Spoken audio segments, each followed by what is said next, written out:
Hey everyone, this is Ken with the Paranormal Channel.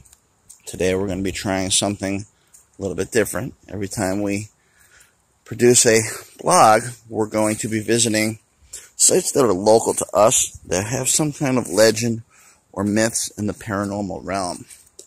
Today we are at Campville. This is about a half mile off exit 41 on Route 8 in Northfield, Connecticut. The town was established in mid-1800s. It became a bustling little town, from what I've learned to understand.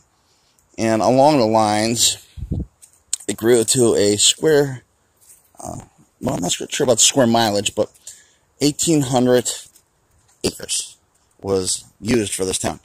Now, in 1950, 55, I think it's 55 if I'm correct, the town had got wiped out, along with a lot of other towns along the Farmington River.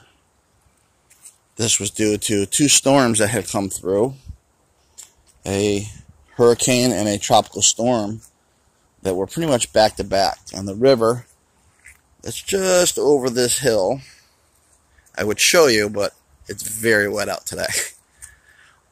Flooded, and it flooded, from what I understand, roughly about 20 feet above normal levels. So it wiped out all the buildings, and it killed a lot of people. These storms are what actually made the state of Connecticut make the dam in, I believe it's Watertown area. That's when they started to make the dam, so that they wouldn't have these problems ever again. Now, that being said, you are more than welcome to come here, obviously. It's pretty open, and it's hard to find foundations here, but there is definitely some activity here. Now, that kind of leads me to my story for today. Back in, I want to say it was 2005, maybe? 5 to 7. We had planned a camping excursion with some friends. When it came time to actually do it, mostly everyone backed out. They just didn't feel like going, for whatever reasons, and that's okay.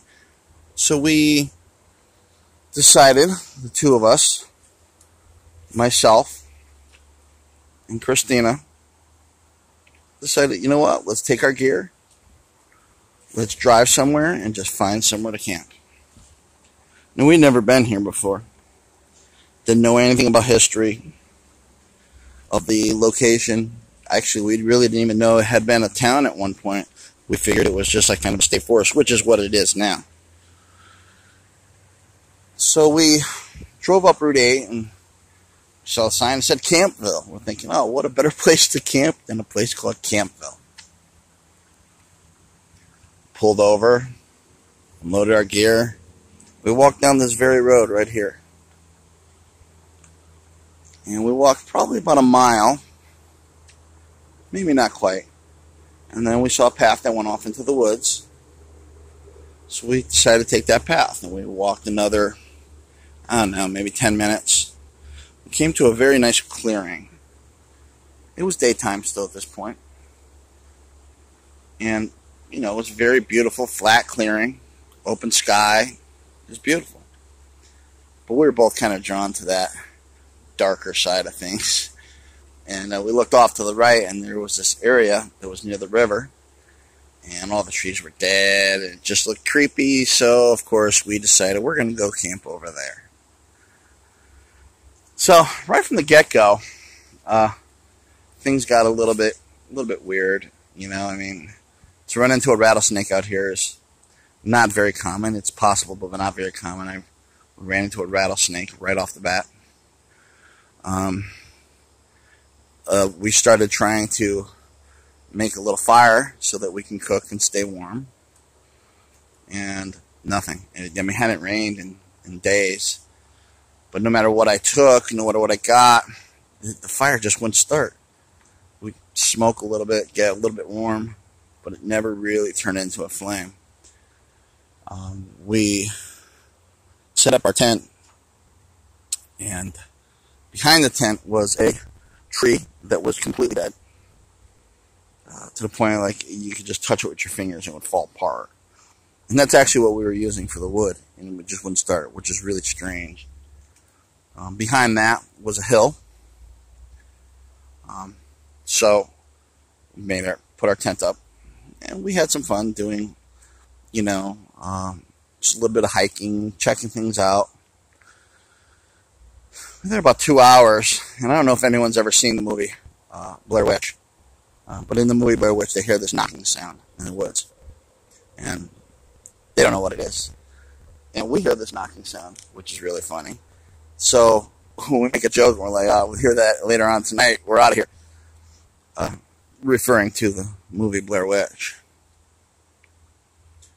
So it kind of came and go. As the night went on, it was on and off. So we got towards evening time, and the sound started to come back. She got a little bugged out, but we didn't leave. We stayed. So, I guess it was probably just after the sun went down, and the knocking started getting closer and closer. And my opinion was, I thought to myself, it's probably some kind of natural phenomenon that we just don't know about. That would be the common sense thing. But then we heard little whispers in the woods. So she's like, okay, you know what? This is really weird. So we got in the tent. Now, we weren't those hardcore campers, outdoorsy people. We had a air mattress with us. But we got in the tent. I calmed her down, and we started playing checkers and talking. It got to be about 9 o'clock at night, and we heard something kind of scamper behind our tent. It happened kind of quick, so I couldn't say to you it was an animal, it was a person. I really don't know. I just heard something scampers. But she got a little bit nervous, and she asked me to check. So I did. I got out, looked around, and sure enough, whatever it was gone, just disappeared. I get back in tent, and I'm like, I'm sure it was an animal. I wouldn't worry about it. We're in the middle of nowhere. I mean, the nearest house is probably 3 miles from us. So, we get back in, and we continue talking. And we hear this loud, tremendously loud, blood-curdling scream. Definitely from a woman. We just looked at each other, and she's like, what was that? And I was like, I really don't know. But I was a little bit bugged out myself. I mean, you're in the middle of nowhere. A few seconds later, we hear the scream again, followed by a man's voice yelling. Now, we couldn't make out what he was yelling. It sounded like it was mumbling, but it was loud. It could have been another language, for all we know. So we kind of looked at each other, and I'm like, okay. Trying to think, what should we do? We're in the middle of nowhere. It's a long walk back. So we waited a minute, and then I heard a deep, kind of like a grunt almost, right near the back of our tent, followed by footsteps and somebody kind of making that grunting sound as they're going by. So I jump out immediately, and there was nothing. No one there. Not a soul. Well, so I said to her, I'm like, what do you want to do? I said, we can leave, but, it's going to be a hike back. And she clearly wanted to leave. So, as we're kind of making this decision, we hear a man yell, and very loud, almost to the point where you can feel it. very bassy. And it's followed by these bangs. Now, could have been guns. We weren't sure at this point. So she's like, okay, we got to leave. So we get out of the tent, and I went to grab my flashlight, but it was completely dead, which was weird. There were new batteries, and it was just working 3 minutes ago. We had a electric kerosene lamp, and anyone who has used a kerosene lamp will know that they're useless unless you're in a room, because all they do is light up about a 4 to 6 foot radius around you, and you can't see anything past that light.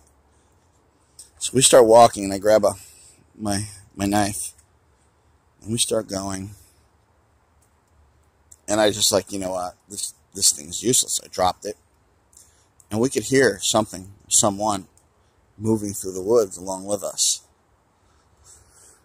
So we're moving along, and I tell her, I'm like, listen, if someone jumps out, do not run, just step to the side, because if you run, I can't protect you.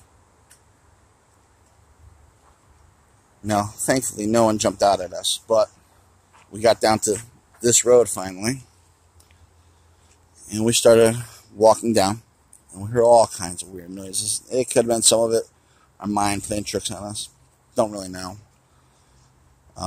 We got maybe 100 feet from the trail that came out to this road, and I heard something. I turned around and looked, and it looked like, standing in the middle of the road, just this big, huge man. Now I'm 6 foot, but this man was just unbelievably big, and more of a shadow. Didn't see anything but shadow from it, and then it just kind of went back into the woods. And we get back to the car finally without incidents, and we go to the nearest hotel. I didn't bring anything with us, and there was so much gear there, I didn't want to just leave it. So we get to the car, go to the hotel, stay the night. Next morning we get up, and we're going to go back, and I'm going to go in and get the stuff because she's not going to go in with me. I said to her joking, I'm like, you know, if I'm not back in a half hour, call the police. Kind of half joking, really. So I go back in there, and I get to our area, and it just completely slashed apart. You know, it was really weird, too, because it had this weird slimy stuff on it, which I really just have no idea what it was.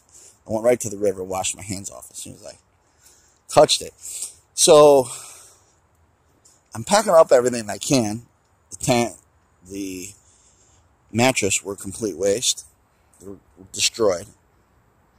Grab my backpack. Everything's just scattered all over. And I'm picking everything up, putting everything in the backpack. I'm angry, obviously. And I see my camera. Yes, we still had cameras back then. But it had a knife, one of my knives, holding the camera to a tree through the strap. So I grab it and I put it in my backpack. And I go to the back of the tent, and I almost fall. I'm like, whoa, wait a minute. And I stop and catch my bearings because it was a big foundation. You know, old foundation behind my tent. And what it was is just kind of like the stone foundation, and it was like a deep hole. So I'm looking at it, and I'm like, wait a minute. This was not here, so hold on. Maybe they moved everything. Our entire tent, maybe they took everything and just moved it. So I turn around, I look, the fire, where I made the fire with the rocks, was still in the same place. The tent was still staked to the ground. Everything looked the same, but there was no hill and no dead tree behind the tent anymore. Now, clearly, a foundation like that can't be created overnight. Don't know what happened to the tree. So I took my camera and I started taking pictures. Now, when I thought about this later, I realized that that's probably why they did that with the camera, I'm assuming, is to show you, you know, hey, take some pictures. Maybe not. It could just be me using my imagination. So I did. I took some pictures. Packed up whatever I could, and I got the hell out of there. I went back to the car, and I said to her, I'm like, so let me ask you a question. I was like, think hard. Don't answer right away. Just think about it before. What was directly behind our tent? She's quiet for a second. She goes, it was a dead tree and a hill. I'm like, are you sure? She goes, yeah, because I went up the hill to pee. I'm like, okay. And then I brought her through the pictures, and I showed her what was behind the tent. And I even took a step back, took a picture of the whole campsite, so you could see nothing was changed, and you could still see the foundation. No clue. No clue what was going on. We were just like, okay, we're never going camping in a random place ever again.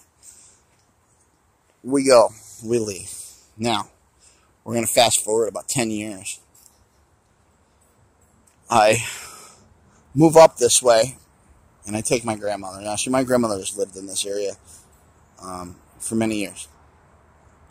She was sick, and she was passing. She was elder. So I came up here, and I took care of her. And during those times, we had a lot of good conversations. And I kind of told her about the story. She goes, well, you know, that's really funny. I'm like, it is? And she's like, yeah, because when I was young, I used to hang out there at Campville. I'm like, okay. And she's the one that told me the history of the place. I never even thought to look it up at that time, back then. And she just told me about how I believe she said like 400 or 500 people got killed. And on top of that, in the 70s or 80s, I believe, there was a killer that was dumping prostitutes, chopped up prostitutes in this area as well. They never caught him, from what I gather, from what I understood.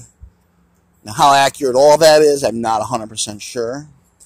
What I have researched, I have found out some of the truth on that is true. But again, with any legends, there are different stories. So, you know, you kind of got to go with the ones that are online from, like, you know, a census-based government type thing.